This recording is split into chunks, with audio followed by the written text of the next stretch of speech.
All right, everyone. It's 1 o'clock. We're ready to go. All right.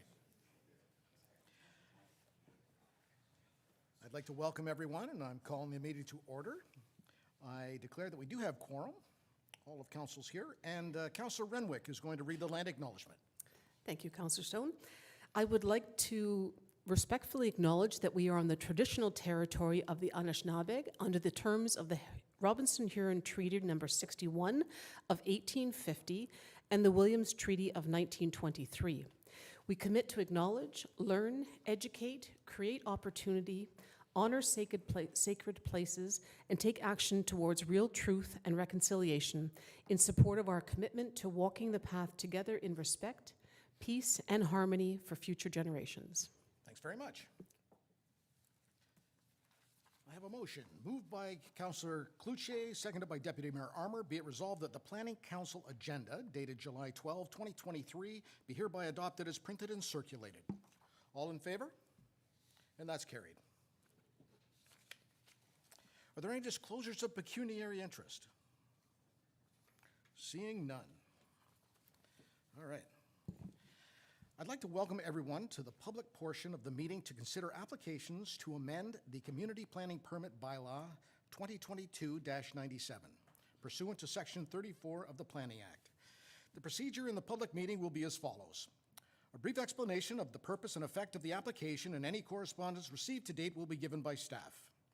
The applicant or their representative will be asked to provide any additional comments without repeating the information already outlined by staff. Any members of the public present, in person or electronically, will then be permitted to ask questions or provide comments respecting the applications. Council will then have the opportunity to question the applicant, the planner, or anyone giving presentations. Once the public meeting is concluded, the input received and proposed amendments will be considered by council. Any persons making representation are requested to first state their name and mailing address, and please note that presentations are limited to 10 minutes. Please be informed that an appellant must provide an oral submission at a public meeting or a written submission prior to the passage of the CPP bylaw amendment. Otherwise, the Ontario Land Tribunal may dismiss the appeal. And it goes on. If you wish to be notified of the passage of the bylaw, you must file either with the recording secretary or the clerk a written request for notification prior to the passage of the proposed bylaw. Each notice of complete application and public meeting included an explanation of the purpose and effect of the proposed amendment. The notice was required to be posted at the subject lands.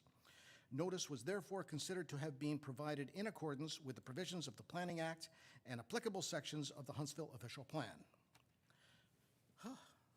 We'll now deal with the application. Madeline's going to speak to 4063 Ravenscliff Road.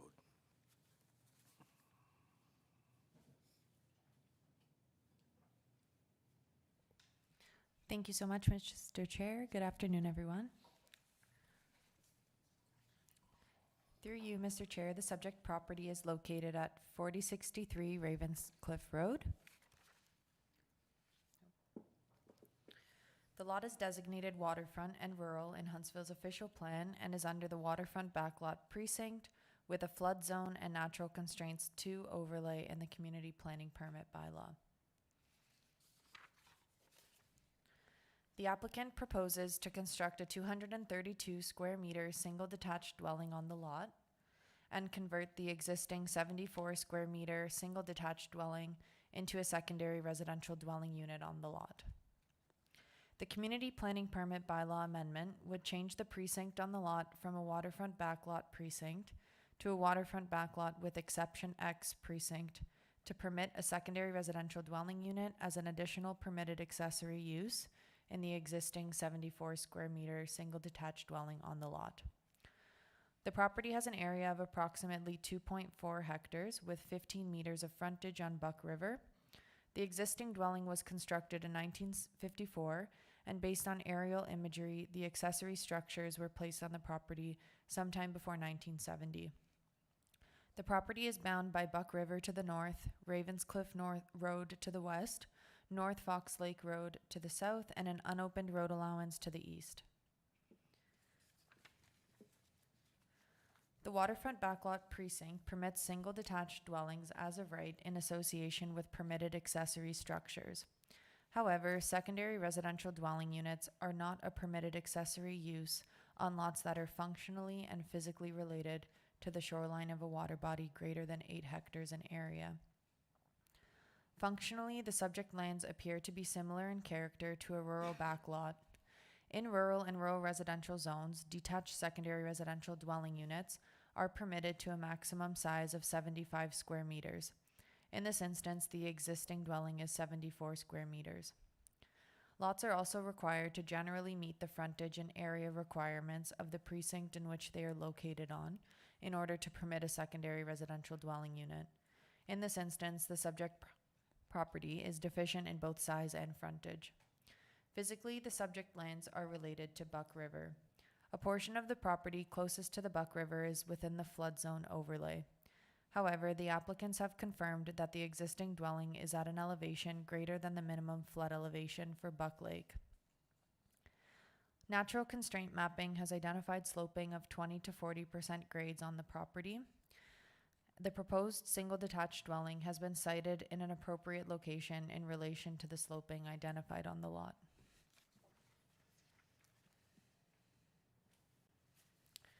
The subject lands are designated both waterfront and rural in the Huntsville official plan. The official plan does not list the waterfront designation when providing provisions for secondary residential dwelling units, leading to them not being permitted. The purpose is to ensure the protection of lake health and habitat, as well as limited density around sensitive waterfront environments. Although the property is not directly on the water, development in the waterfront area impacts Huntsville's lakes, and uses such as these are located better in the town's urban settlement and rural designations. The property is separated from Buck Lake by adjacent properties and Ravenscliff Road. However, the property fronts onto the Buck River, which is a navigated waterway. The shoreline of the property has been maintained in a natural state with the exception of a dock and pathway. The buffer creates a separation between the river and existing development on the lot. The proposed development on the site would not move closer to the Buck River. However, both the existing structures and proposed dwelling are within the waterfront designation. Therefore, the proposal would not be in keeping with the character of the waterfront area, as it's functionally related to the Buck River. The current dock was placed on the property without benefit of planning or building approvals and exceeds the maximum permitted shoreline amenity area. Should council see the application favorably, the owners have agreed to bring the dock into compliance at the community planning permit stage.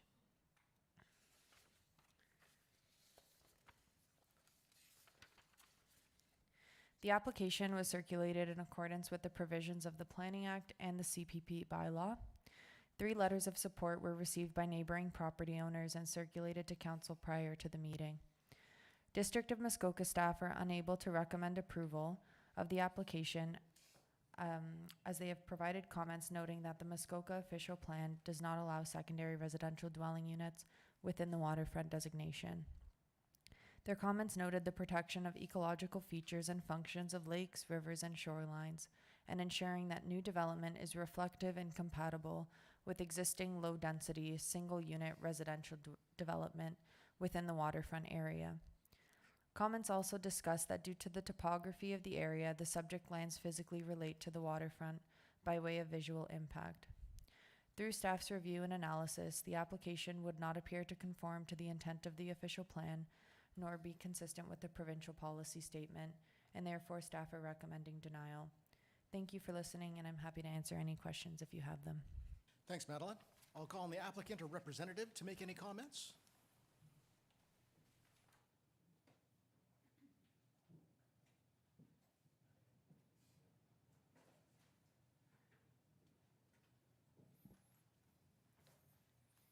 Good morning, good afternoon, everyone. John P. Gallagher, and I'm here on behalf of the Beatties, who are looking to recognize a secondary suite on their property. Madeline has described the application quite well. There are a number of items that I want to expand upon on that. First, with respect to the property, not only does it have frontage on the river, it's also got about 800 feet frontage on North Fox Lake Road and 500 feet on Ravenscliff Road, and it's 5.7 acres in size. The owners would like to build a new home on their lot, but they want to keep the existing home for a secondary suite to deal with overflow guests, company, and their parents when they come to visit. It'll be designed to allow for a walkout basement, and this helps with climate change. It's a compact form of development and reduces building and energy costs. The current dwelling is currently sized for a secondary suite, and they've outgrown that structure as a family, so they want to move on. But the building isn't in such bad shape that it would have to be destroyed. The building has been there from day one, and I think the pictures that Madeline had there show the buffer between the river and the existing cottage, which is about 100 feet away from the water. And with the location, prior to the CPP coming in, so when they started this process last year, mind you, they didn't apply for the application until January, they could have had a secondary suite because the land was zoned RU2. And so the same official plan was in place at the district back then, and it was because of the WB implementation of that zone that they're here to recognize this aspect of it, because the clause is very specific that it will be determined whether it's shore or waterfront or rural. I would also mention that when we did review the flood zone, even in the previous zoning, was incorrect. They have a flood elevation in there, and clearly on the mapping you can see that the building sits above a certain elevation that's 3 meters higher than the flood zone. And so that, I think, would have been a concern previously. It's not.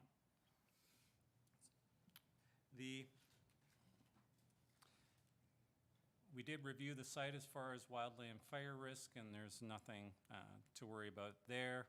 They've identified a plateau near the existing dwelling to build. This will allow it to be below the tree line and provide some buffers to the street.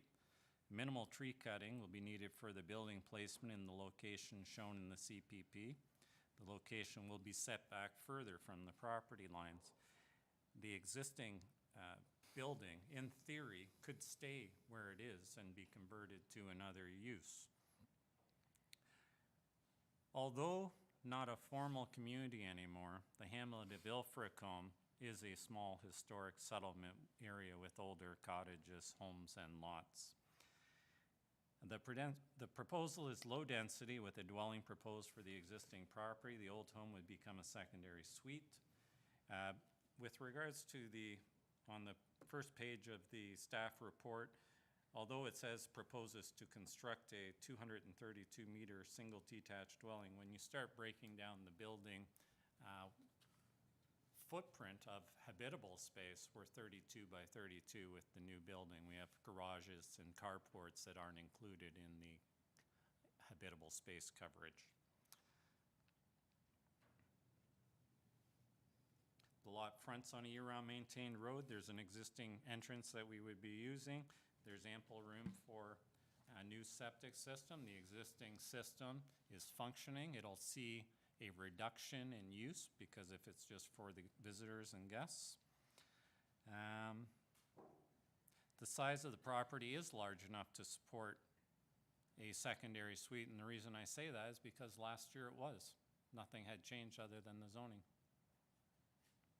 The new dwelling is being orientated further away from the water. The existing dwelling would remain in its current location. Section D21 speaks to retention of existing housing in Huntsville in the official plan.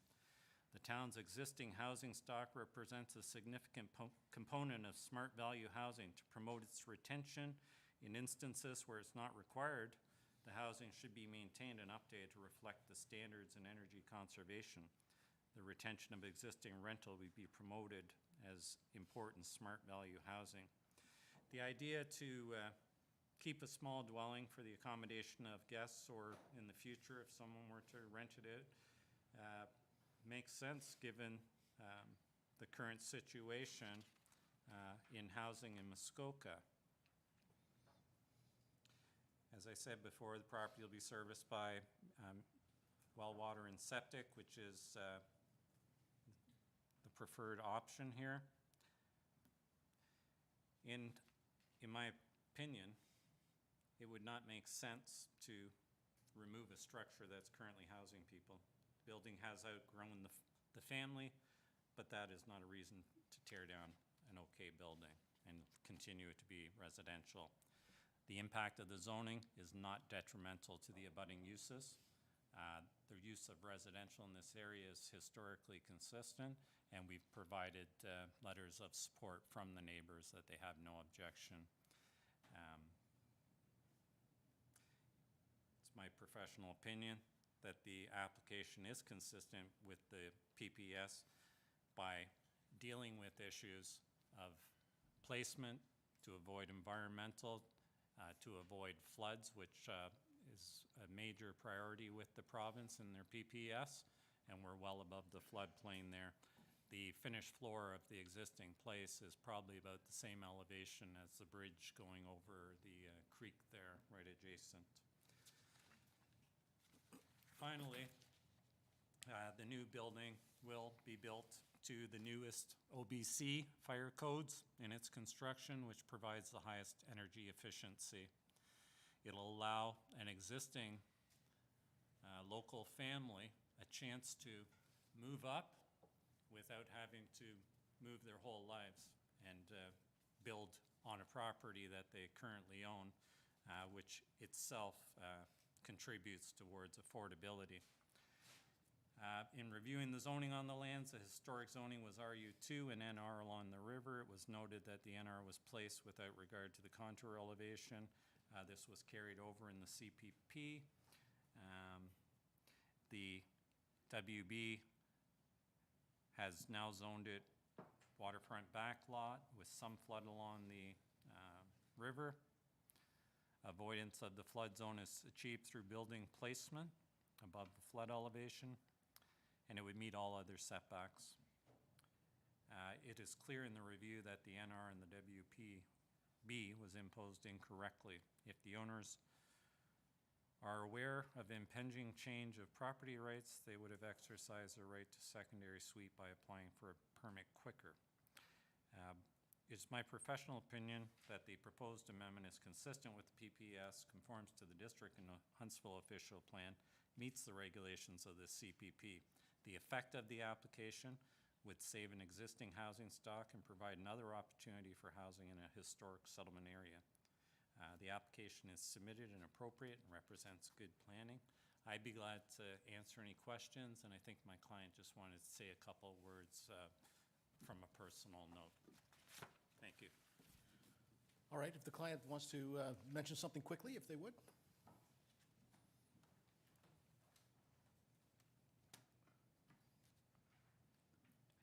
No, you don't need to. Okay. We know who you are. Okay, thank you. Good afternoon, Chair Stone, Madam Mayor, and other honorable members of council. My name is Karina Beattie, Nice, Alberta, and I'm speaking on behalf of myself, my partner Brian, and our daughter Samantha. We'd like to express our gratitude to council through you, Chair Stone, for allowing our application to be presented today. Brian and I have resided at 4063 Ravenscliff Road for 21 years, and Samantha for her entire life. And Brian and I are here today hoping you'll approve our application for this amendment to convert our existing home into a secondary residential dwelling and to construct a single detached dwelling to accommodate our growing and aging family. Brian and I moved to Huntsville about 23 years ago from Southern Ontario, where most of our family still resides. Our current home does not allow us to even host family gatherings in the winter, and our aging parents they're driving, right, 4 to 5 hours to come visit us, are faced with either not being able to stay at our house, maybe not being able to come to visit if they can't afford the price of a hotel room, or being faced with sleeping on a sofa bed in our living room. Our parents can't safely navigate our stairs any longer to even sleep in our own bedroom should we offer to take the sofa bed instead. Our 14-year-old daughter loves to have her friends over, and we love that too, and we want to foster that desire. But if they want to have their own space, they're relegated to one of our bedrooms upstairs, separated by a very small panel door, or one of us is relegated to go outside. And so we want to foster that desire to be able to have her and her friends want to be at our home as well. So clearly, we're outgrowing our current dwelling and our current space, but we see no merit in tearing down our current place. It's a perfectly good place filled with love and years of memories. Not to mention the undue stress tearing it down would cause on the environment. So not only is our family key to this application, but our appreciation of the environment is key as well. And that's evident throughout our property in how we manage our lands for natural aesthetics, for personal recreation, for the diversity to promote wildlife preservation, in the way we responsibly and sustainably select firewood and engage in maple syrup harvesting. All of this is managed by Brian, who has extensive education and training in forestry, fish and wildlife, and arboriculture. It's evident in the pictures that have already been presented and how we maintain our lands currently from the river that show how it's in a mainly natural state. And it's evident in the size of our proposed new dwelling, not a gigantic house, rather a smaller footprint that doesn't look at clear cutting, that works with the landscape, not against it, and factors in buffers from the road and the water and considers all nearby natural constraints. And as noted, additionally, if approved, the new septic will be further from the water, and the old septic in our current place will be used less often, thereby reducing the stress on the surrounding environment. We believe our presented plan is also the more affordable and equitable approach, where we can use the land we've already paid for and avoid, again, tearing down a perfectly good home, or if you want to call it cottage, that we've loved and maintained all these years. Not to mention, this plan creates spaces for us and our family to continue to use and make more memories, and for our daughter and maybe her family someday to come back, whether it be to visit or maybe to live as a home, knowing that home and property prices are becoming more unattainable for youth. This is not something that we're looking at for short-term rentals. I want to be very upfront with that. And we're not alone in seeing the merits of our application, right? The community is not against it, as evidence or as proof shown by the support letters of our neighbors. So through you, Chair Stone, we want to thank Madam Mayor, Council, and all staff for your time today.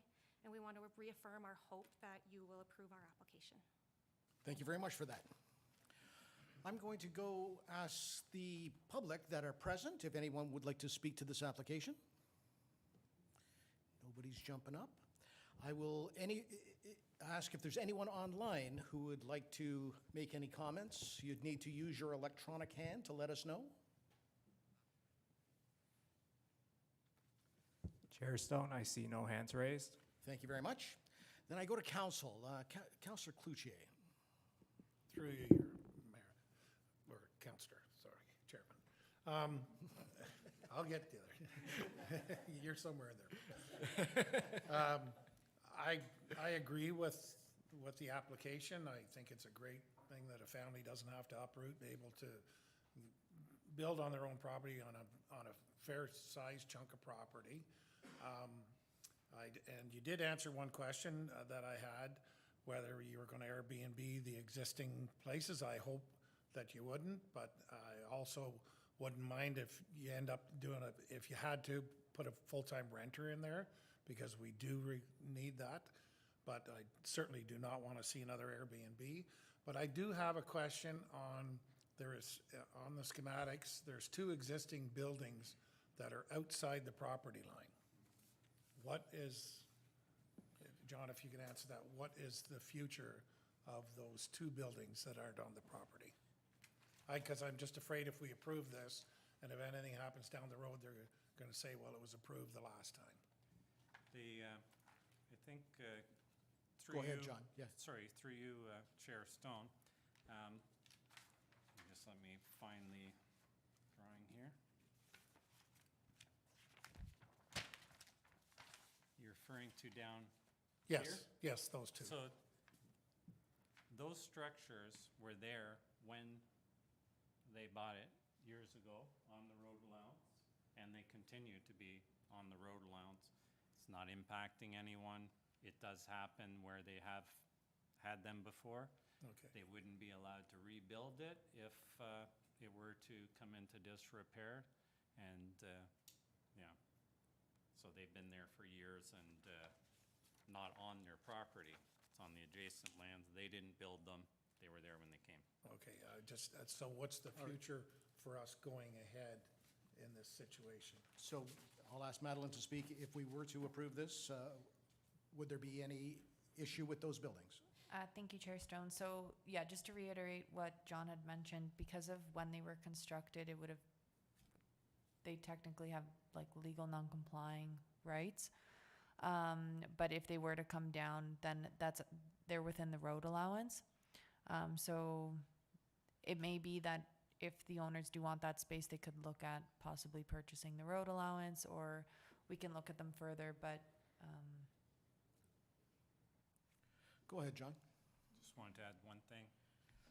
If the structures on the road allowance were to fall down, they wouldn't be afforded legal non-conforming rights because it's on municipal land. So I just wanted to clear that up. Does that satisfy? Yeah, no, I'm definitely for this, and I strongly agree with what's happening here. All right, Councillor Clark. Thank you, Chair Stone. I also have no problem approving this, and I'd like to put a motion out after we talk some more, but to approve it. Thank you. Thank you. I believe the mayor would like to speak. Thank you, Chair Stone. And I also support this motion for all of the reasons that were not this motion, sorry. I support this application.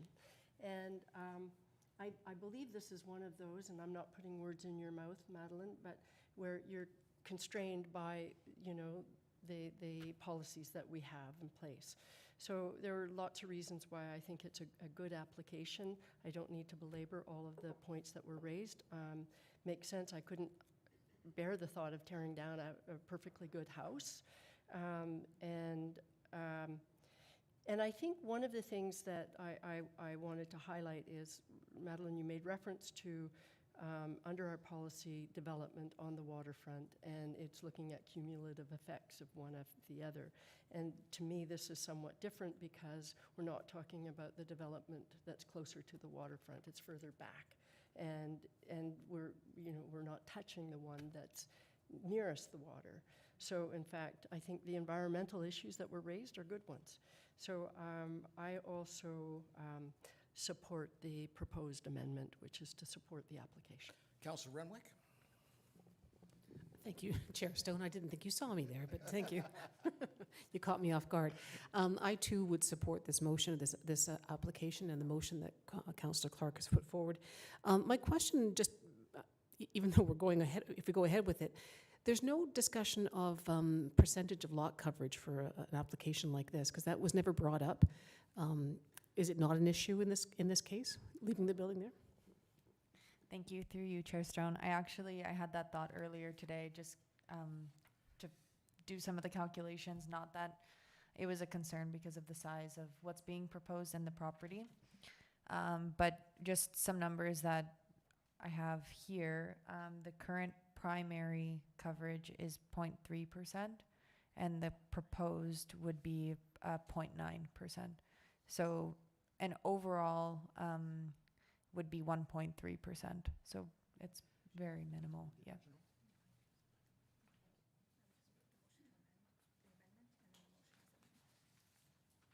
You need to read the original. I'm pretty sure I did.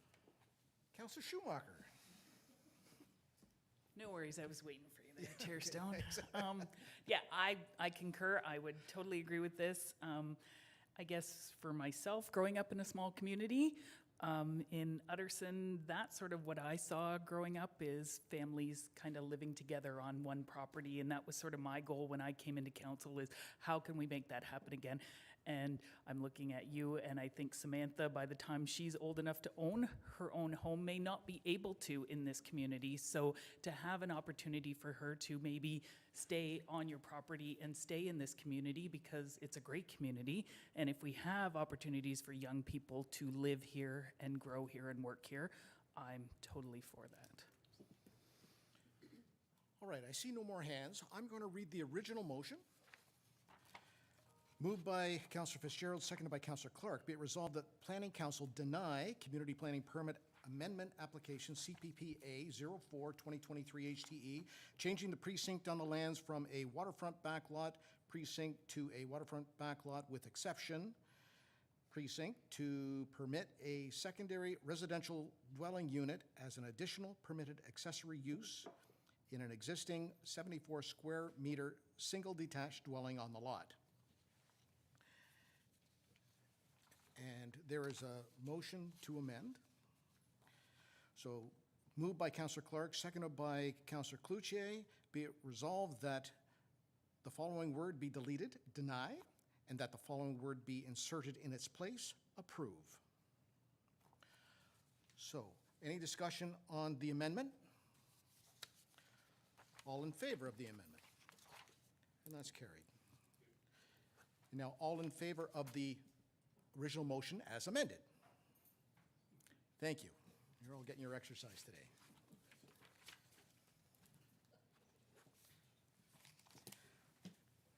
All right. I believe Kelsey is going to speak to the Cripps application.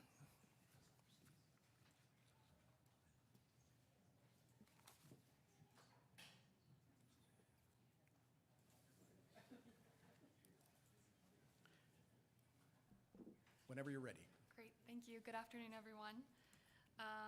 Thank you, Mr. Chair. Through you, the subject property is located at 510 Stevenson Road 2 East. The property is within the rural designation in the official plan. The property is also within the rural precinct of the community planning permit bylaw. The purpose and effect of this application is to amend the precinct on the land from rural to rural residential, rural with exception XXX precinct, and rural exception YYY precinct to facilitate the creation of 3 lots, recognize Stevenson Road East as the front lot line for the purposes of measuring lot frontage, and recognize the existing detached garage on severed lot 1. So this came to council, I believe, in May. So there's 3 new lots, and then the retained is at the bottom. So you could kind of see it's on a corner there. So we're making the lot frontage along Stevenson Road East, so it matches up with the entrance. And then there's an existing garage on the top severed lot 1, which had a permit for it. And if you are severing them, you're not allowed to have an accessory building without a primary building. So when it's severed, it will be in non-compliance. So we're recognizing that. So as the severed and retained lots are proposed through consent application B44-2022 and B45-2022 did not meet the minimum lot requirements. CPPA bylaw amendment is required to amend the precincts from rural to rural residential. And as I mentioned, for lot coverage, it's based on the shortest lot line. So the shortest lot line would be 123 meters on Max Road, which does not comply with the rural residential frontage requirement. However, the existing road frontage for the retained lot is 185. So that one exception is to recognize that as the lot frontage, and you could see the dwelling there that exists. And then severed lot 1, there's the garage, which is compliant. As mentioned in my previous report, there are steep slope areas on the property. However, based on a site visit, this does not impact any of the proposed development or lot creations. There is an abutting aggregate operation, and there was a report provided, which didn't anticipate any noise levels, which required sound level limits. However, warning clause is been stipulated as a condition of the consent, which was added through that application. And lastly, the subject property is within 500 meters of the subject's of an identified D4 area, which is a non-operating municipal or non-municipal dump site. However, there was a study completed for the District of Muskoka, and proposed severed Lot 1 is directed outside of the area of influence, as discussed in the planning justification report. Therefore, the proposed severance does not appear to impact this constraint. The lands are included within the rural area of the district official plan. District provided comments, which were in attachment 4. The district had no objections, and it was then circulated in accordance to the Planning Act, and no objections were received. Through staff's review and analysis, the application would appear to conform to the official plan and be consistent with the provincial policy statement, and therefore staff are recommending approval. Thank you so much, and I'd be happy to answer any questions. Thanks very much, Kelsey. All right, any members, oh no, I'm going to call on the applicant or the representative to make any comments. Almost.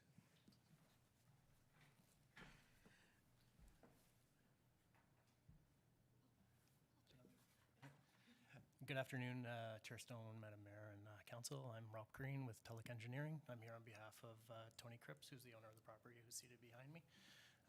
As Kelsey pointed out, I thank her for her comments. We're here to fulfill a condition of the consent that was approved in May. The 3 items, it wasn't noted, but there was 5 letters of support from the community for the consents as well as this re-precincting. So I just wanted to add that, and I'm happy to answer any questions if the council has any. Perfect, thanks very much. I will first go to the members of the public present that wish to make any comments. And members of the public electronically, you would need to raise your electronic hand to speak to this. Chair Stone, I see no hands raised. All right, council members, any comments or questions? Councilor Schumacher. Thank you, through you, Chair Stone. I don't really think it's a planning question, but around that area, I've had some complaints around flooding with the sloping onto Max Road. Proper ditching is in place or will be, correct? I'll ask Kelsey. Thank you, through you, Chair Stone. I'm not sure about the ditching of this road, so that'd be more of an operations question, but nothing was identified through natural constraint mapping as an issue that planning would flag, so thanks. Okay, Councilor Fitzgerald. Thank you, Chair Stone. As Chair of Ops, I've been in discussions with the director, and there is future plans to address ditching. Great, thanks. Any other comments or questions? All right.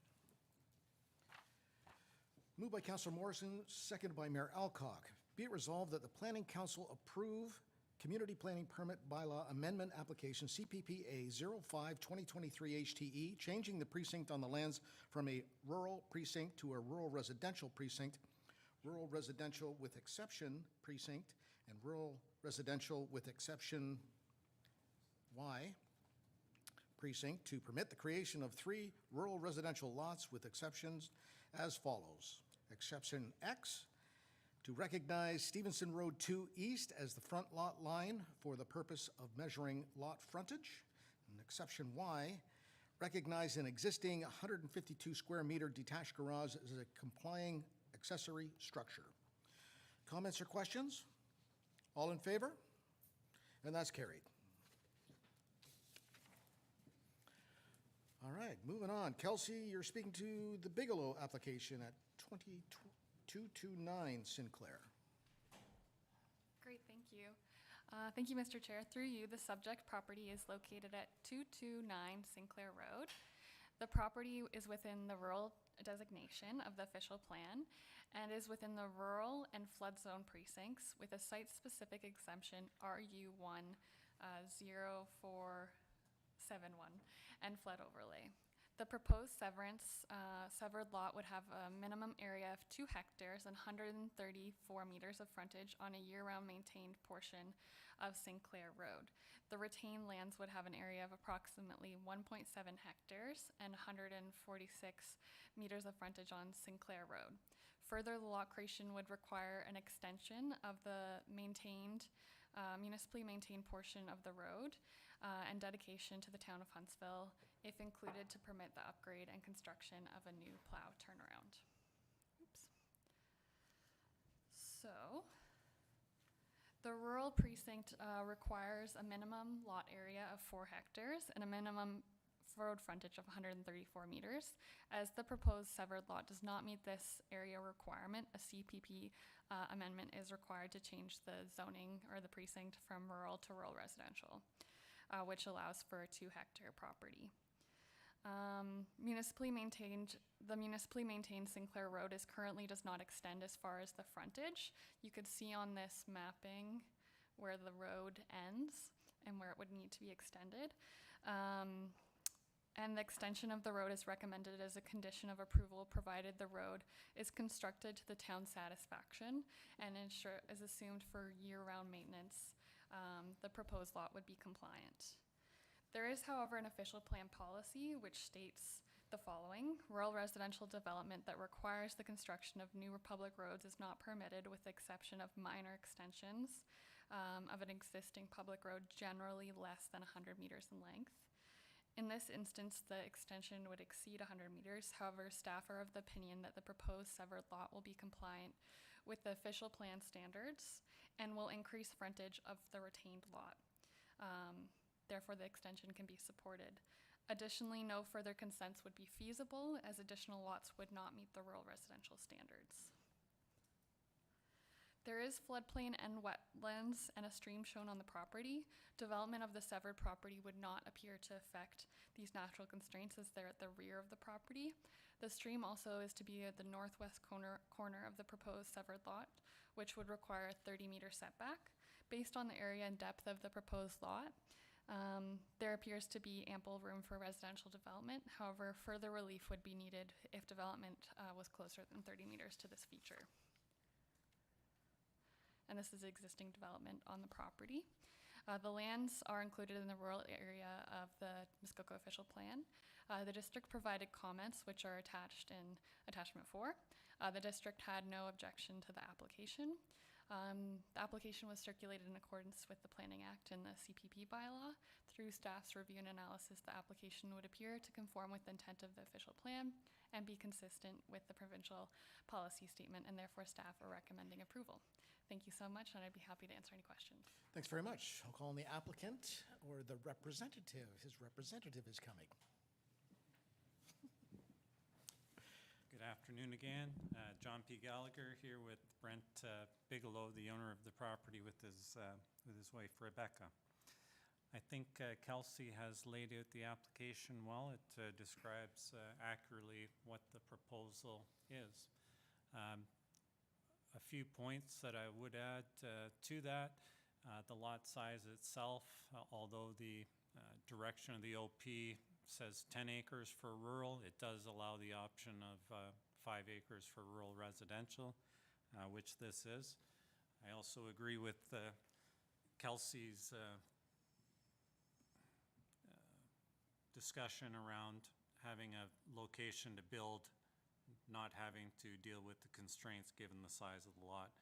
Further, Brent owns the house that's to the west, and he's going to want to put some restrictive covenants to protect his investment as well as the wetland area to the rear. Kelsey has described about the clause in the official plan. It's not really extending the road, as the road has existed as one of the most original roads in Huntsville.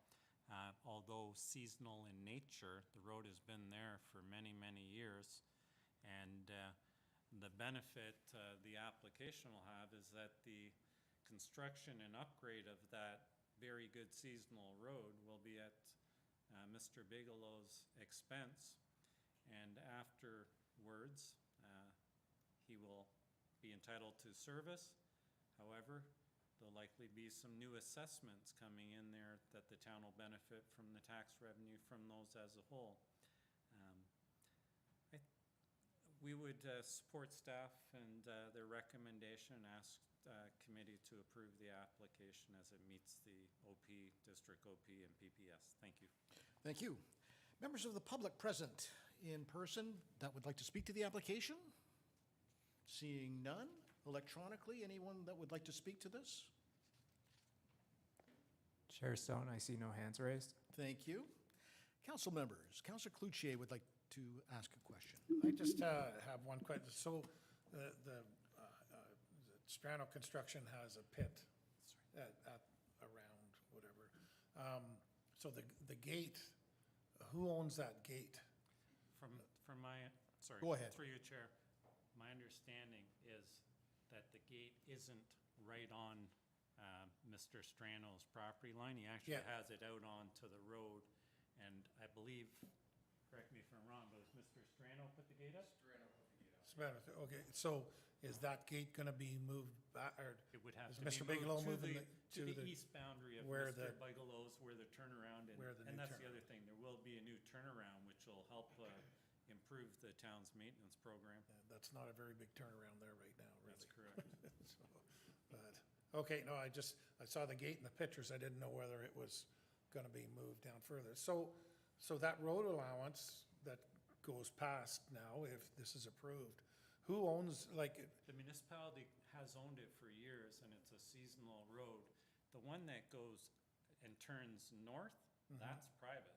okay, so where does, the gravel pit, where's the property line there? Oh, Do you know? Sorry, it It's, just, it would be.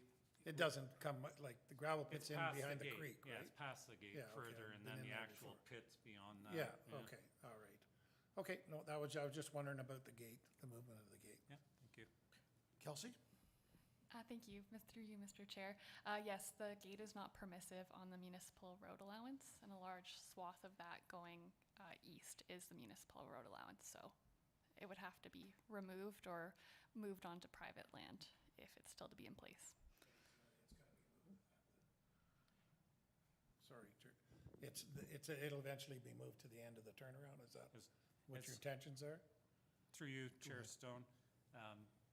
Again, Brent wasn't proposing to move the gate Oh, because he okay. didn't put it there. Yeah, And as Kelsey is saying now, that you're not allowed to have gates on Gates on a municipal municipal road, roads, yeah. the question would be, and I think I know the answer, I think that municipal road continues through Mr. Yeah. Stanrow's property because that was the original colonization road. okay, yeah. And he can't gate it up on his side either, without permission from the town, I guess. Okay, I didn't know, I just saw the gate, and Yeah. gates always cause problems. Great, thank you. True. Any other comments from council? All right. Moved by Councilor Renwick, seconded by Councilor Cloutier. CPPA 06-2023 HTE. Be it resolved that Planning Council approve Community Planning Permit Bylaw Amendment, CPPA 06-2023 HTE, changing the precinct on the proposed severed lot from a rural zone and site-specific exception, RU1-0471, to a rural residential precinct to permit the creation of one new residential lot. Any discussion? All in favor? And that's carried. All right. And Kelsey is speaking to another Bigelow application. Yes. Thank you, Mr. Chair. Through you, the subject property is located at 218 Sinclair Road. The property is within the waterfront designation of the official plan and contains waterfront backlot and flood zone precincts with flood overlay and natural constraint 2 overlay. Oops. The proposed amendment application is to change the precinct of the severed lands from waterfront backlot to rural residential to permit the creation of 2 new rural residential lots. The creation of the 2 new rural residential lots would be 2 hectares in size and 134 meters of frontage on both the maintained portion and then the extended portion of Sinclair Road. The severed lots are illustrated in attachment 2, and also you could see here if I did my animations, those 2 lots, and then you could see there's an identified development envelope. The retained lands would have an area of approximately 19.2 hectares with 150 meters of frontage on Sinclair Road. Further, the lot creation would require the extension of a municipally maintained road with a proportion dedicated to the town of Huntsville to permit and the upgrading and construction of a new plow turnaround if necessary. The property is within the waterfront backlot precinct, as mentioned, which requires 4 hectares and 134 meters of frontage. As the severed lots do not meet this area and CPPA is required to change the precinct from WB to RR. The municipally maintained portion of Sinclair Road, as mentioned, does not currently extend. However, it's a condition of approval that be extended, as in the previous application. There are steep slope areas and portion of the Big East River, Muskoka Heritage Area shown on the property. Scoped environmental impact assessment prepared by Riverstone was provided for the application. The report explains the Muskoka Heritage Area are those areas of Muskoka's landscapes that exhibit areas of historical, geographical, archaeological, scenic, and biological value. In this instance, the Big East River Corridor met the criteria for identification, including significant fish and wildlife concentrations, biographical significance, rare species, and distinctive landforms.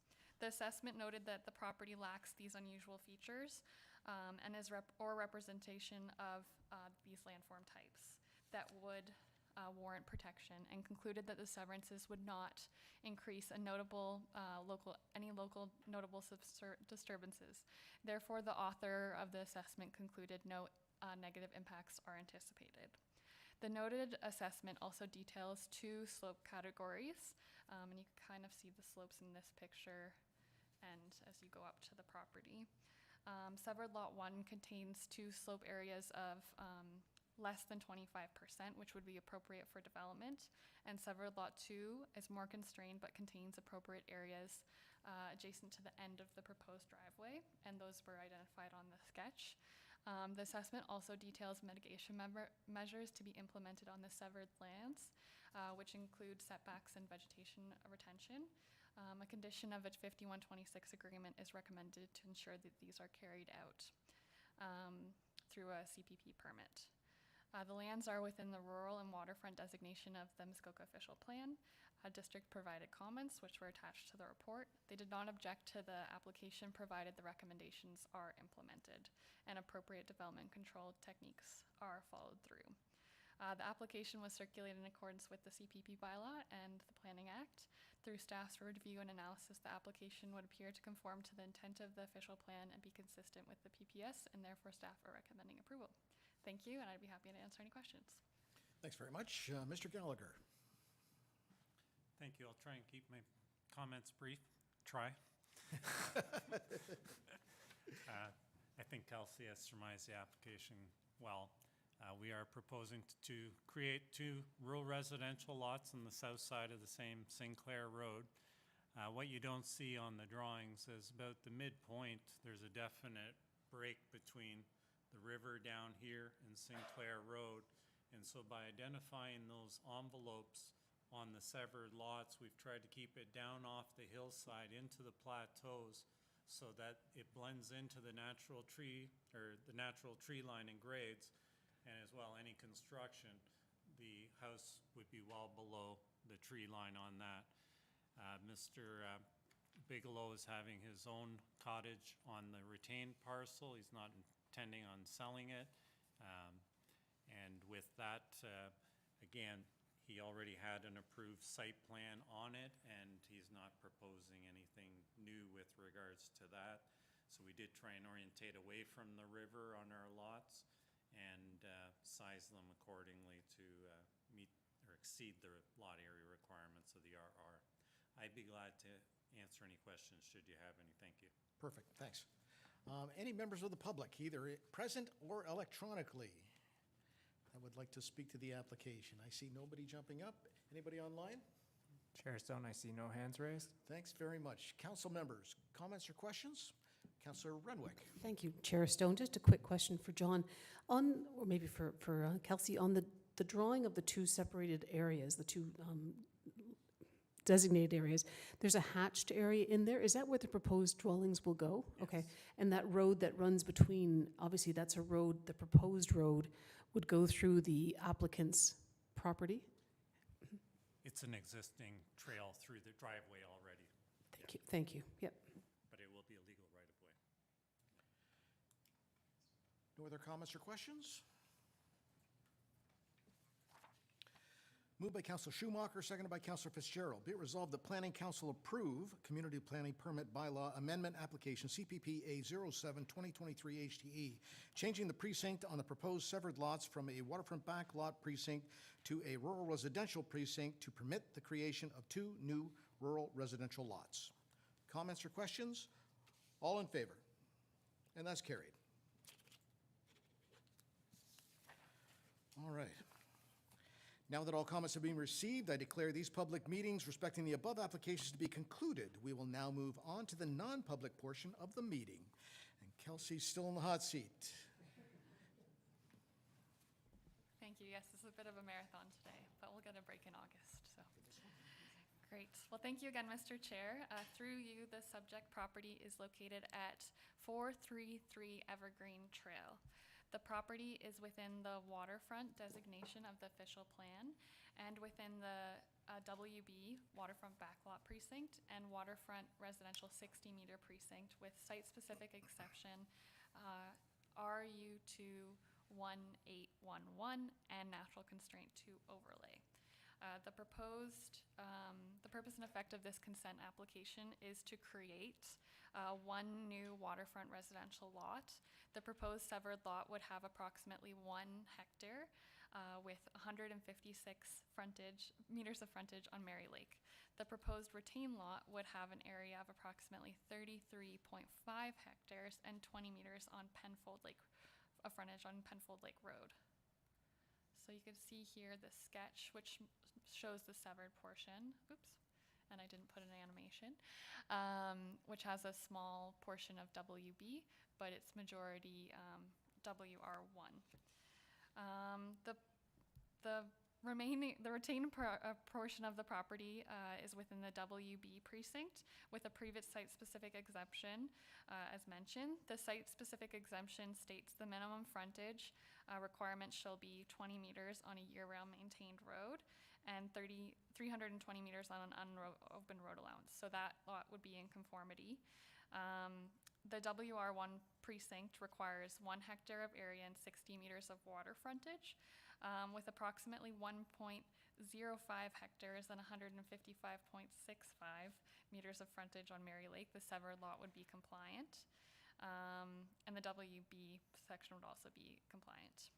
The natural constraint to overlay identifies steep slope areas, as this is in the Mary Lake Ridgeline area. An engineering letter was prepared by Duke Engineering. The letter detailed that the slopes along the shoreline are very steep and contain numerous bedrock outcrops and are well vegetated. Towards Evergreen Trail, the slope rises gently with the average slope between 12 and 16%. The lands are above 292 meters contour, an average grade of 14%, and considered suitable and stable for a proposed dwelling and septic system and access. However, the letter also details mitigation measures to be implemented on the severed lands, which include suggested setbacks and vegetation retention. The recommendation of a condition of a 5126 would ensure that these are implemented through a community planning permit. And then the lands are included within the waterfront waterfront and rural designation of the district official plan. The district did note that there was a blue-green algae bloom that occurred in Mary Lake, which resulted in the lake being added to the vulnerable list of vulnerable lakes. As such, any future development would have be subject to both the standard and enhanced protection policies of the Muskoka official plan. Provided the appropriate development control measures are implemented, district staff are not opposed to the application. The application was circulated in accordance with the provisions of the Planning Act and to the Mary Lake Association. A letter of objection was received, which is why this is at this meeting today. The letter speaks to an encroachment issue on the easterly side yard lot line, which will not affect the approval of the consent. Planning has reviewed the comment and has determined that this is a civil matter between landowners. and the application would not interfere with this civil matter. Through the staff's review and analysis, the application would appear to conform with the intent of the official plan and the provincial policy statement, and therefore staff are recommending approval. Thank you so much, and I'd be happy to answer any questions. Thanks very much. I will ask the applicant or representative if they wish to speak.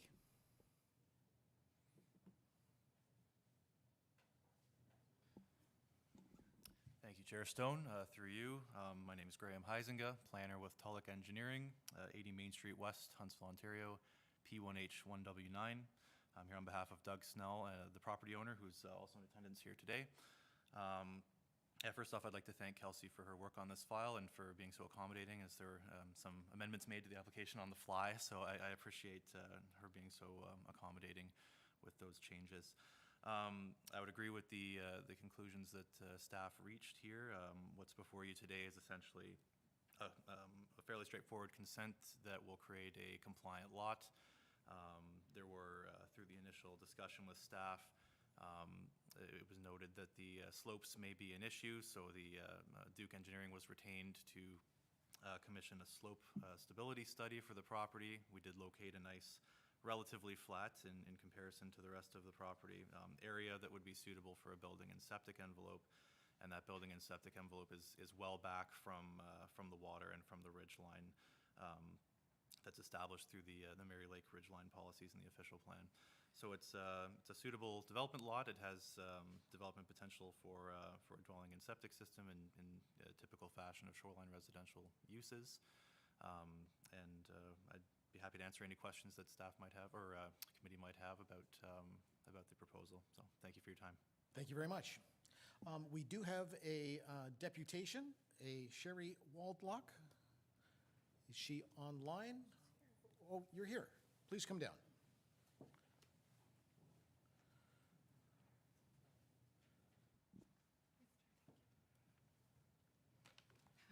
Hi there. Could you pull the microphone to you? Wonderful. My name is Sherry Waldock. My mailing address is P.O. Box 5563, Huntsville, Ontario. My physical address is 707 Evergreen Trail. I thought it was important to come today because I live on the property where you want to sever the lot. When we bought the home 14 years ago, we had some concerns because the runoff from the neighboring property was flowing down the hill, and it was taking out all the gravel and the stonework that was on the landscaping, and also it was eroding the wood that was holding up the dock. So there was some adjustments made on the property, and the lot line where the water was coming was changed.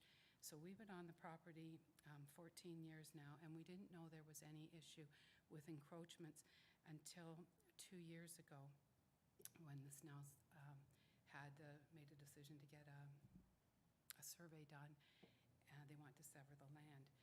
I don't have any problem with the Snells severing the land. What I do have a problem with, though, is that we didn't know we had encroachments on the land. We bought the property as it was. We've made no changes. I talked to the original owner of the land, Mike Snell.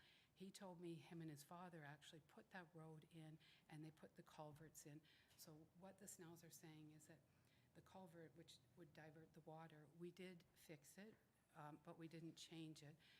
Our property has been surveyed multiple times by Robert McDermott, because we've had Lovegrove, the only person that's ever did any of the building on our land. So our property has been surveyed multiple times. We didn't know there was an issue. Once we found out there was an issue, because we got a letter from the Snell's lawyer, I right away tried to fix the issue. I corresponded through their lawyer saying that the only thing that we knew recently was there was some wires from our hot tub, which we moved immediately. But the other things, what they were talking about was brush that was pushed over the side of the road, brush and rocks that was pushed over when the road was put in. We didn't make any changes. So we tried to fix it even though it was there. And we're talking about moving some rocks, and they want to cut the culvert off, which is water that's being diverted, I guess, down to the lake. So we said, yes, okay, we'll fix the issue. We hired Lovegrove Construction. We had them come in. They said that they couldn't do it unless they could go on to the Snell's land just because of the integrity of the hill with the rocks and the brush.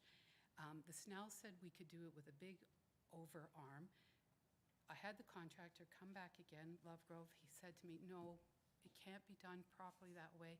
You risk the erosion of the hill if you dig out the brush and the rocks with nothing there. When heavy rains, based on the Snell's land, the water will come down and it'll start washing out the footings and things again.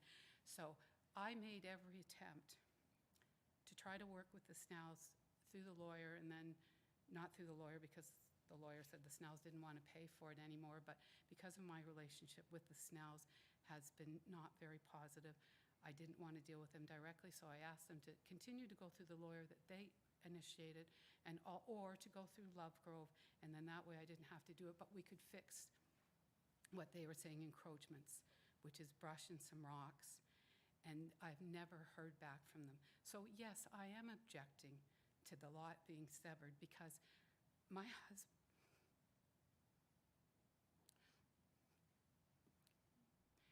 husband passed away in December, and I've been there through the winter, and it's very difficult for me to stay out on a property that large. So I want to sell my home, but you can't sell your home if you have encroachments. Even though when I tried to settle the issue around encroachments, I wasn't planning on selling my home, and the Snells have ignored me, and I need to fix the encroachments. So I object to the lot being severed until the Snells agree that the encroachments can be rectified. And I'm not disagreeing with it in any other way other than they can't tell me I have an encroachment and then not allow me to fix the encroachments. And that's what's happened, and I've provided you proof. I don't know if the members of the council have received the information that I had enclosed from the letters, from the first initial letter, and then my response, and then telling them that I would fix the encroachments, but then getting the refusal saying we couldn't go on the property. And then I asked him in my last letter, you know, what's the solution then? And then we didn't hear anything back. And then when I didn't receive anything in the mail about the lot changes. I just saw it on the tree by my home. And then I thought the only way that I could resolve this issue was to bring it forward to the committee to say, absolutely no issue if you want to sever your property, that's your right. But not if your rights are imposing on my right to sell my home or to move on in my life or to willingly and pay for the encroachments that existed prior to me owning this home and that were done by the Snell family themselves when they divided the property in the 80s. So I'm trying to fix something that was there. And I used a local council lawyer, Thompson Curry, about the property and was never told about this, and had the property surveyed multiple times and was never told. So when I willingly agree, so I'm asking you to please consider not allowing the lot line to be severed until there's an agreement that the encroachments can be fixed at my expense. Thank you for your time. Thank you for your deputation. No questions? Just go. If there is, we'll have you back down. Thank you for that. Kelsey, can I just ask you to confirm what we're making a decision on today? Does it impact the neighbor or not? Thank you. Through you, Mr. Chair. Though I definitely empathize with the situation, unfortunately, we don't really have anything that we could put in place that would resolve the encroachment issue. It is a civil matter. So yeah, it's hard to say, but yeah, it would be a civil matter. Thank you for that. All right, I'll open the floor to council if they have any comments or questions. Councilor Cloutier. Through you, Chair. To me, I can't understand why the Snells are not letting Mrs. Waldock go on and fix the problems. It's at her cost. It's no cost to the Snells. Fix the problem so that everybody is happy and cordial about this. I have a hard time with it going forward here unless the Snells let Mrs. Waldock go on and fix the problem. She's had a contractor look at it quite a few times. And then she can, like she said, she can move on with her life. The Snells can get their severance because it's not going to hold it up. Because I think if we allow the severance to go through, the next person, if she is able to sell the property, then we're left with a bag of worms to resolve that problem, because it could come up again. Now, Kristen, I don't know legally what we can do. I just, you know, I'm just saying, like, why not let the Snells let her fix the problem, and then we can move on with the severance. I'll ask Director Maxwell to speak to that. Thank you, Chair Stone. It is an awkward situation, absolutely, no doubt. The one thing that I was thinking about that perhaps we could do would be to include as a condition of consent approval that the existing encroachment be rectified, so that the lot wouldn't be able to be transferred to a new owner until such time as the encroachment is fixed, whether or not that's something that council would be amenable to. But in that instance, though, Mr. Snell would have to give permission for them to go on to fix the problem. That's, you know, that's, I like your idea, but to me personally, I would like to see it held until Mr. Snell gives them permission to go on and fix it, rather than passing it through. Mayor Alcock would like to speak. Thank you, Chair Stone. I just want to say, sorry, my condolences to Ms. Waldock on your loss. You clearly, it's still a very powerful part of your life, and it's important. I guess, like Councillor Cloutier, I'm sympathetic, but I guess it's not a but. I'm also looking at the practical reality of what we are in fact allowed to do, and you know, within the jurisdiction around this table.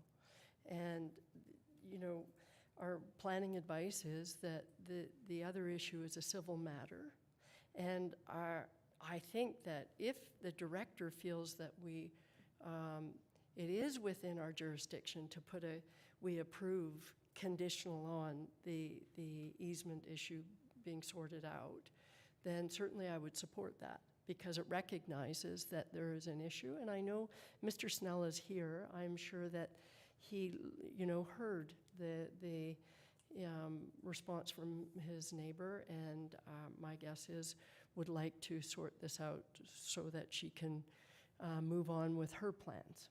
So I would certainly have appetite for approving the application before us with the condition as the director worded. I'm not going to try and repeat it because I'll screw it up. So, but I think that's a possibility.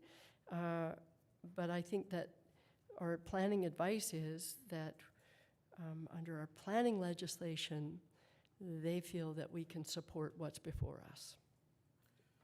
All right, Kelsey, you have a comment?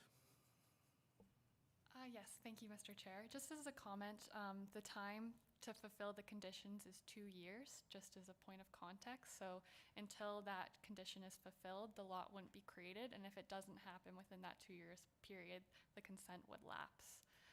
Just so context about conditions and how they work. Thank you. Councillor Morrison. Thank you, Chair Stone, and through you, I'm in lockstep with Councillor Cloutier and Mayor Alcock. We have to do what's within our purview and what's in our jurisdiction, but I believe this would be because we'd be creating a lot with a bit of a cloud on title, right? So I think it is within our jurisdiction to address it, and I believe also should Cheryl leave and sell, we could be creating a problem for future owners, and it's a chance now to address it. And I think it seems like a fairly simple solution, and hopefully the Snells can work with their neighbor and through lawyers or whoever. But I would love to see that in there so that it doesn't create headaches for down the road when we have a planning application on the books, for sure. I'm in full support of that motion. Councillor Fitzgerald. Since we're here and we have the ability to ask Mr. Snell or his representative, why don't we just do that?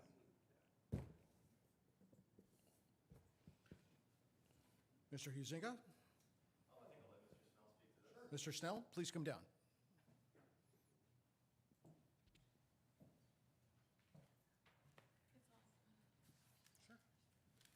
Good afternoon, ladies and gentlemen. There's two sides to every story, and though I appreciate what Sherry has gone through, it's not that simple. The whole situation started back when they first purchased the property, and then while we were away, constructed a rather large ditch which shows up on the survey that we had done, without our knowledge, without our approval, to drain the water across their property onto ours. And this ditch is grown over the years and has eroded and caused damage to our property, simply to allow their property not to be encumbered by any erosion issues. So, as I say, it's a very complex thing that started many years ago. And it's been, unfortunately, amplified because of encroachments that they made when they were engaging their people to improve their property. We had the situation which Ms. Waldock said, where there was a large amount of brush, stumps, and material that they excavated from their property, placed it on ours on 699 Evergreen Trail. When we objected, they removed it and then placed it over on 433. So it's not quite as simple as what is being suggested. There's a lot more nuance to this. And I would love to have it sorted out. I'd love to have their boulders moved off our 433. We just asked in the previous letter that they just take an excavator, drag it 6 feet, leave it on their property. All the damage and all that kind of stuff, we're willing to just accept as part of the whole thing. However, that suggestion was met with a lot of vitriol and rather harsh language, and on 2 separate occasions, I was approached by Ms. Waldock and was very strenuously, I don't know what you call it, my character was put into question, shall I say. I did get our engineer, Dan Duke, to visit the property in hopes that we could, he in fact volunteered and suggested that he liaise with Ms. Waldock to address the situation. She summarily evicted him from the property. So there's a lot more issues on both sides here that I would love to have addressed, but I don't see myself having done anything which any homeowner would not do, objecting to encroachments and that sort of thing. Love to have them fixed. Would love to work with Ms. Waldock. However, in her second last missive said that we were not to speak with her or to address her at all. So help me here. All right, thank you very much. Councillor Cloutier. I just have one quick question. I don't want to get into the legalities and everything. Would you allow Love Grove Construction to come on your property as soon as possible to fix the problem? Yes. Without dealing with Mrs. Waldock or anybody else, would you let them come on, fix it as soon as they can to the satisfaction of yourself and get it back to normal so that everything can go forward and everybody's happy? Please, go ahead. To address that, I would say absolutely, I would do that, but I would like some, first off, promissory notes that they would bring it back to the situation that it was, and I don't know what that situation is now. The Waldocks approached us on 3 different occasions asking for that permission. It was granted 3 times for them to save them thousands of dollars. All right. Okay. Thank you very much. Can you please go back to the gallery? Thank you very much. Councillor Clark. Thank you, Chair Stone. I think based on how the conversation's gone around the table today, I didn't declare a pecuniary interest on this item, but I think based on how the conversation's gone today, I need to. Okay. At this time. And that's due to the fact that my father was involved with the purchase of the Walduck property. And I may have been indirectly involved in the transaction, so I'd like to declare a All right. conflict. Thank you for bringing that forward. If you could just roll your chair back from the table, that'd be awesome. All right. Any other comments or questions by council? Any potential amendments? Otherwise, I will read the motion. Councillor Cloutier.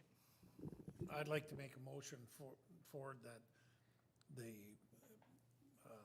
severance be approved, but upon condition of the problems. The encroachment? The encroachment Being rectified. Being rectified. And I will second. Councillor Morrison. I will second that. You second that. All right.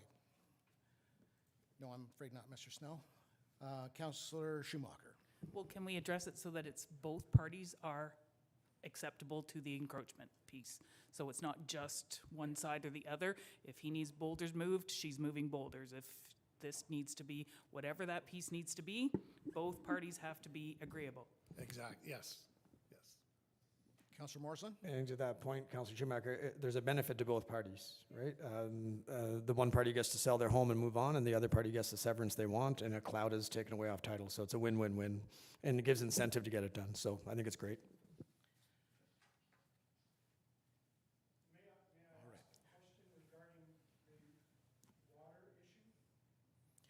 Is that part of what you're discussing? No, no. It'll be to your satisfaction as well as your neighbors, and the issue will be solved. So I'm going to read the original motion.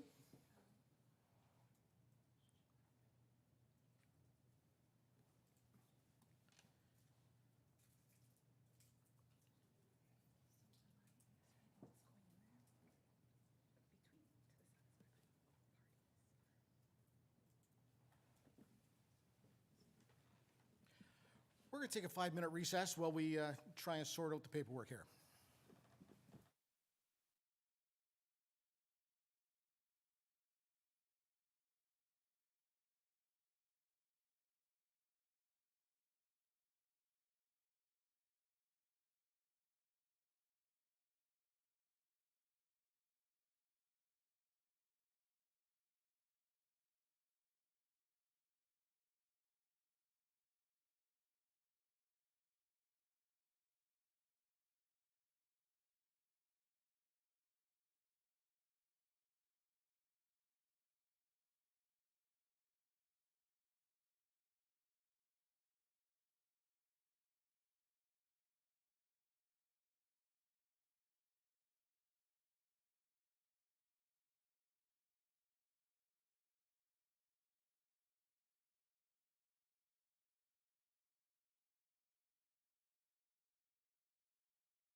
All right. I'm going to read the original motion, which is moved by Deputy Mayor Armour, seconded by Councillor Renwick. Be it resolved that Planning Council approve consent application B 19-2023 HTE for the creation of a new waterfront residential lot, conditional on a registerable description of the severed lots being submitted to the clerk, including all rights of ways and easements, along with a registered copy of the reference plan. 1, the owner's taxes being in good standing. The original Shore Road allowance is stopped up and closed. A site inspection fee of $255 is being paid to the town of Huntsville. A consent finalization fee in the amount of $200 being paid to the town of Huntsville. 5% cash in lieu of parkland being paid to the town of Huntsville on the severed lands. The owner entering into a registering on title of both the severed and retained lands. An agreement with the town of Huntsville pursuant to section 5126 of the Planning Act RSO 1990 as amended to require implementation of the recommendation of the engineering letter prepared by Duke Engineering dated February 17, 2023 through a community planning permit. And I have an amendment. Moved by Councillor Cloutier, seconded by Councillor Morrison. Be it resolved that the following condition be included. Number 7, the existing encroachment with 707 Evergreen Trail being addressed. Comments or questions on the amendment? Councillor Renwick. Thank you, Chair Stone. Could we say to the approval of both parties? Or is that just assumed with that amendment? I will just say that this wording came to us through the director and planning staff. So Director Maxwell, if you'd like to speak to that. Thank you, Chair Stone. It is something that we would ensure was being done from that perspective. It's just there's multiple ways that the encroachment could be rectified. And so we didn't want to be very specific about how that would work because it could be removal of whatever's encroaching. There could be a lot addition application moving forward. There's a lot of different options, so we just wanted to leave it somewhat vague. All right, any more comments on the amendment? All in favor? Opposed? And that the amendment is carried. Now I will ask for the main motion as amended. All in favor? And that's carried. All right. That was a long way around, but we got there. All right. Moving on. Kelsey, you're speaking to the 10 St. Andrews Circle. Yes, thank you, Mr. Chair. Through you, the subject property is located at 10 St. Andrews Circle. The property is within the Hidden Valley Recreational Resort residential designation in the official plan, and the property is within the resort recreational residential and residential with residential 1 exception 0559 precinct. The application has been submitted to permit the construction of a 42.2 square meter detached garage. A Class 3 community planning permit approval is required to permit the detached garage closer than the front lot line than the principal dwelling, and reduce the front yard setback from the detached garage from 4.5 meters to 3 meters. So you can see the detached garage here in front of the dwelling, and then the reduced setback from the road. The RRR precinct generally applies to low and medium density residential and short-term rental accommodation. Detached garage are permitted as an ancillary building to single detached dwellings on lands within the RRR precinct. The front yard setback requirement within the RRR precinct are to mitigate visual, traffic, and safety impacts. In this instance, the property slopes gently down from the road. Along the road, the area for the garage is level and cleared for an existing parking spot, as you can see in the larger image here. Therefore, the garage would be appropriately situated on the property. The general provisions of the CPP require detached garages be located no closer to the front lot line than the principal dwelling. The purpose of this provision is to ensure adequate setbacks and sightlines are maintained, and further that the street presence and character are consistent. The narrow width of the lot makes it difficult to site the detached garage in a compliant location while allowing vehicle access. Therefore, the relief allows for increased functionality of the property. The application was circulated in accordance with the provisions of the CPP bylaw. No objections were received. Under the district official plan, this is under the special policy area. The district reviewed the application and had no objections. Oops. Through staff's review and analysis, the application would appear to conform to the intent of the official plan and the provincial policy statement, and therefore staff are recommending approval. Thank you, and I'd be happy to answer any questions. Thanks very much. I will ask for the owner or their representative to speak.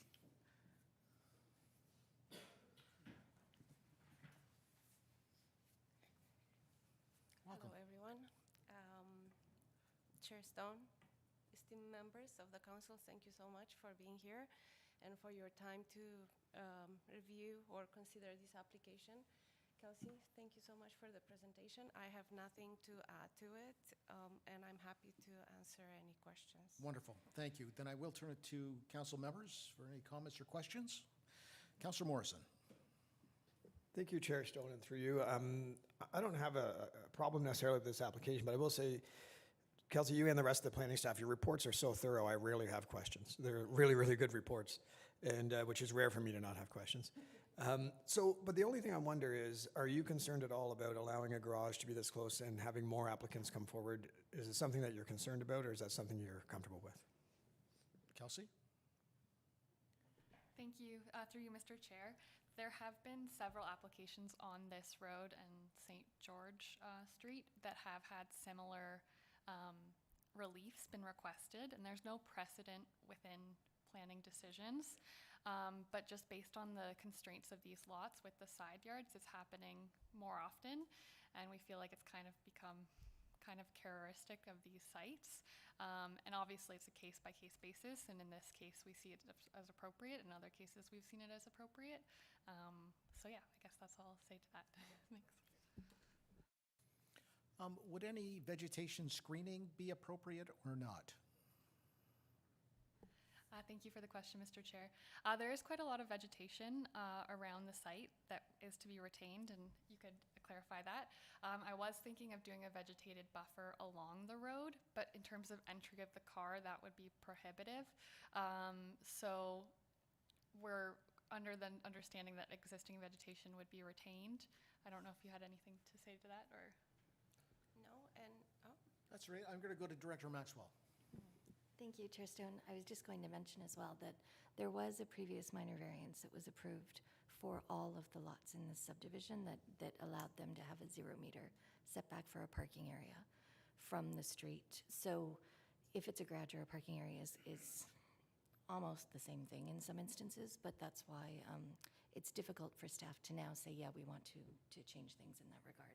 And because the lot's all back onto the golf course and there's such a steep slope, you wouldn't want the garages being behind the house in this area. So. All right, thanks for that. Any other comments from committee? All right.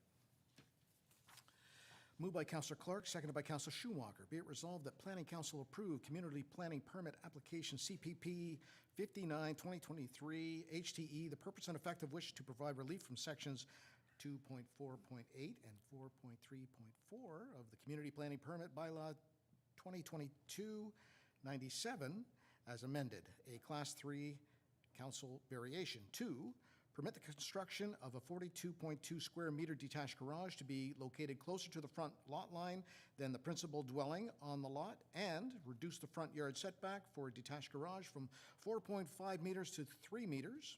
And further, that the community planning permit be issued to authorize the above described development conditional on the proposed development being undertaken in accordance with the community planning permit, including final approved plans and drawings, all exterior lighting being dark sky compliant in accordance with the Town of Huntsville Outdoor Lighting Bylaw 2016-3 as amended, and all disturbed areas being stabilized and restored to existing conditions or better immediately on completion of the works. Comments or questions? All in favor? And that's carried. You're welcome. All right. We got one more. Kelsey, the Hamilton application. Great, thank you. The last one. Thank you, Mr. Chair. Through you, the subject property is located at 291 Seeley's Road. The property is within the waterfront designation of the official plan and within the waterfront residential precinct, 60-meter precinct. The application has been submitted to permit the construction of a 15 square meter flat roof boathouse, or boat port, sorry. The Class 3 CPP approval is required to reduce the interior side yard setback for the flat roof boat port with a private seating area above from 12 meters to 1.5 meters. So as you can see, the dock is already close to the property line there, and they're just covering over a portion of the dock with a boat port. So as mentioned, the residential precinct, the waterfront residential precinct applies to properties adjacent to the shoreline outside of any settlement area with a minimum lot frontage of 60 meters. Development is compliant with the exception of the non-complying setback between the dock and the eastern side lot line, as well as the proposed flat-roofed boat port with private seating area, which requires double the interior side yard setback. The proposal will rebuild the dock and extend it in a compliant location and cover the boat port, or one of the boat slips. The proposed development would maintain the non-complying location, resulting in no further development or disturbance of the shoreline. The width of the dock and the retaining wall also exceeds 25% amenity area within the 15-meter shoreline buffer. However, aerial imagery and permits from the federal and provincial jurisdictions have proven the dock and retaining wall were erected prior to the 2008 zoning bylaw. So you can see the retaining wall there. The intention of the 6-meter interior side yard setback is to ensure that development is appropriately set back from development on abutting properties. Boat ports and boathouses with private seating areas must also have twice the minimum side yard setback. This requirement is to mitigate noise impacts and overlook to neighboring properties. The dock and proposed boat ports are oriented in the east portion of the shoreline frontage. The applicant also owns the lot to the east, which is partially why it was oriented in that location, which is currently vacant. Consequently, the impacts to the eastern property is eliminated. The applicant also provided 4 letters of support from surrounding property owners. The natural constraints, there's no natural constraints identified on the property. However, fish habitat in front of the property is unevaluated. Boathouses and boat ports are not permitted in Type 1 fish habitat. The applicant had contacted DFO, the Department of Fisheries and Oceans, to evaluate the development and potential impacts to fish habitat. The DFO biologist confirmed that the proposal would not negatively impact habitat, provided the works were carried out in accordance with the provisions of the site plan. Staff also did ask for revegetation as a provisional approval, a condition of a provisional approval to get it more in keeping with our policies, though we understand that part of the hardening off of the shoreline is non-conforming. The application was circulated in accordance with the provisions of the CPP bylaw, and 4 letters of support were provided, as mentioned. The lands are within the waterfront designation of the district OP. The district provided comments which were attached, and they had no objections to the proposal. Through staff's review and evaluation, the application would appear to conform with the intent of the official plan and be consistent with the provincial policy statement, and therefore staff are recommending provisional approval. Thank you so much, and I'd be happy to answer any questions. Thank you. As no one's in the gallery, I'll ask if there's an applicant online that wishes to speak to this. Chair Stone, I see one hand being raised. All right, if you can bring him in.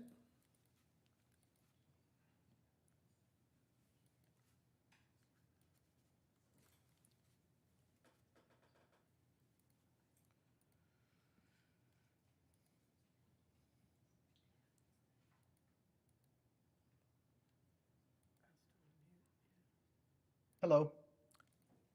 I can hear you, can't see you yet. Hi. I don't know if I'm going to come up. My camera's on, but I can introduce myself. It's John Hamilton. My wife and I are the owners of the property. Oh, here's, let me start the video.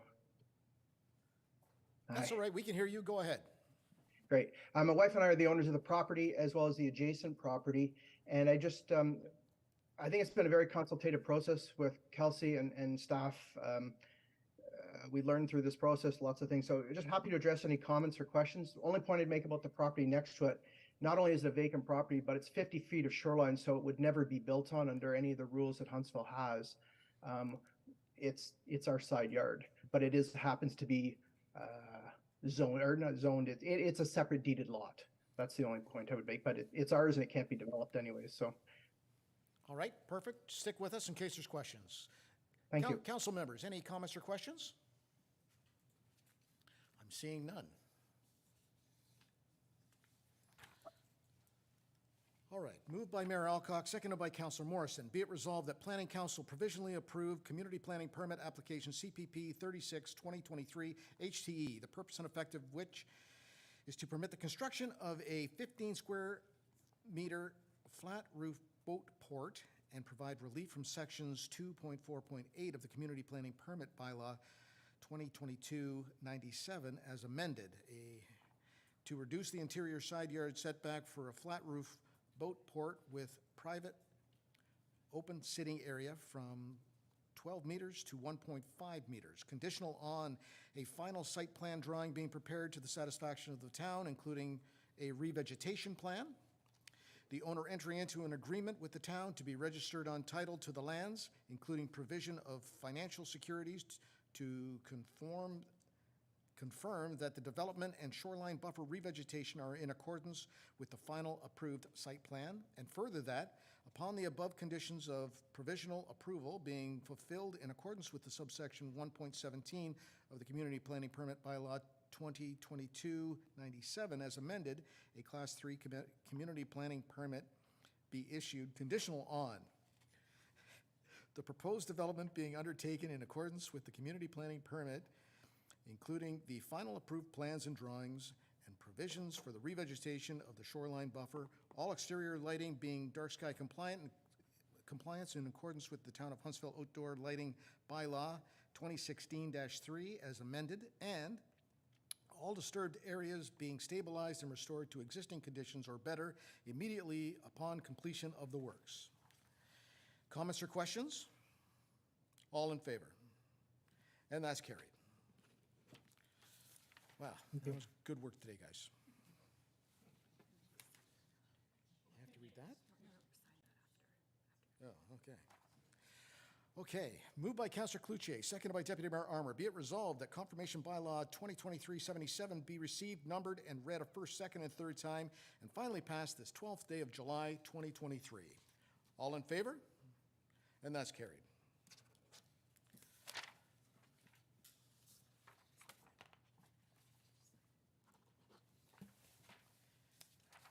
Okay.